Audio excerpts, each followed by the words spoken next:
राज्य, कितना बड़ा देश, कितना बड़ा बाहुबल, कितना बड़ा साम्राज्य, कितनी संपत्ति राम जी के पास होगी, पांडवों के पास थी, हस्तिनापुर पे थी। इसीलिए भयंकर युद्ध धन के पीछे परिवार में हुआ। ब्रह्मा जी के द्वारा भगवान सृष्टि करवा रहे हैं। अब तो ब्रह्मा जी सृष्टि करते हैं तो भगवान नारायण ने ब्रह्मा जी को सृष्टि सहायता के लिए सरस्वती नाम की मादा का जन्म करवाया। लक्ष्मी के साथ भगवान निर्वाह करते हैं और भगवान ने ब्रह्मा जी के ही द्वारा शिव जी को भी सती के रूप में स्त्री का दान करवाया। तीनों अमैथुनी सृष्टि में देवताओं का मानस के रूप में अवतरण हुआ और इनको ही सृष्टि करने का प्रावधान परमात्मा ने, जगदम्बा भवानी आदि शक्ति ईश्वर ने प्रदान किया।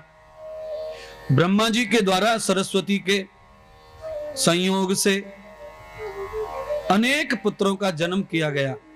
ब्रह्मा जी के यहां 27 मनुओं का जन्म हुआ। 27 मनु पैदा ब्रह्मा जी के घर में हुए और जब ब्रह्मा जी के घर में 27 मनुओं का जन्म हुआ तो ब्रह्मा जी ने सभी मनुओं से अलग अलग प्रार्थना की, हे पुत्र तुम्हारा जन्म पहले हुआ है, तुम बड़े हो, तुम सृष्टि प्रारंभ करो मनुष्य की। ब्रह्मा जी के बड़े पुत्र ने कहा मैं तो तपस्या करूंगा। जब पिताजी आपने 10,000 वर्षों तक तपस्या की है तो 100-200 हजार साल तो हमें भी तपस्या करनी चाहिए। अपने माता पिता के सही कर्मों पर तो पुत्र को थोड़ा बहुत तो चलना ही चाहिए। ब्रह्मा जी के सभी पुत्र तपस्या के लिए चले गए। ब्रह्मा जी के सबसे छोटे पुत्र हैं दक्ष प्रजापति। दक्ष प्रजापति भी तपस्या करने चले गए। यदम जाता मनुर्भूताम यस्यम गृहोत आगति। सबसे पहले वैवस्वत मनु ब्रह्मा के बड़े पुत्र साधना तपस्या 5000 वर्ष करके लौट आए। तब ब्रह्मा जी ने अनुमति दी कि अब तुम्हारी साधना से तुम संतुष्ट हो तो अब तुम गृहस्थ प्रवेश करो और सृष्टि का प्रारंभ करो, मनुष्य का जन्म दान करो। ब्रह्मा जी ने बड़े पुत्र को आज्ञा कर दी। वैवस्वत मनु महाराज ने शतरूपा के साथ में विवाह किया और ये सृष्टि रूपी जो शतरूपा है ये मनु महाराज को प्रदान की गई और मनु महाराज के द्वारा मैथुन प्रयोग से जन्म मरण वाले मानव सृष्टि का प्रारंभ हुआ। ब्रह्मा की सृष्टि में जन्म हुआ, मरण नहीं हुआ। विष्णु की सृष्टि में जन्म हुआ, मरण नहीं हुआ। शिव की सृष्टि में जन्म तो हुआ पर मरण नहीं हुआ।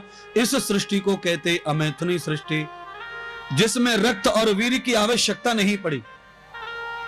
ब्रह्मा के पुत्र मनु महाराज ने मनुष्य का अवतार दिया तो जन्म धर्मा कर्म फल भोगने वाला जन्म ब्रह्मा जी के पुत्र मनु और शतरूपा के संयोग से पहली बार हुआ। शतरूपा के गर्भ से 5 संतानों का जन्म हुआ। पहले 3 कन्याएं पैदा हुई, आकृति, प्रसूति और देवहूति, और बाद में 2 पुत्र पैदा हुए, प्रियव्रत और उतानपाद।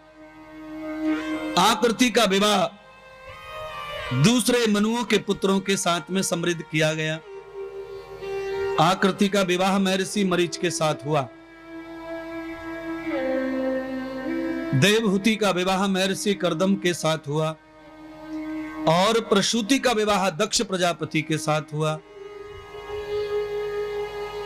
आकृति ने अनेक पुत्रों को जन्म दिया, जिसमें से विशेष पुत्र उनके चंद्र और पूनम कहलाए। देवताओं का जन्म होने लग गया। देवहूति माता के घर में 9 कन्याओं ने जन्म लिया, जिन्हें नवदा भक्ति और नवदुर्गा के नाम से भी जाना जाता है।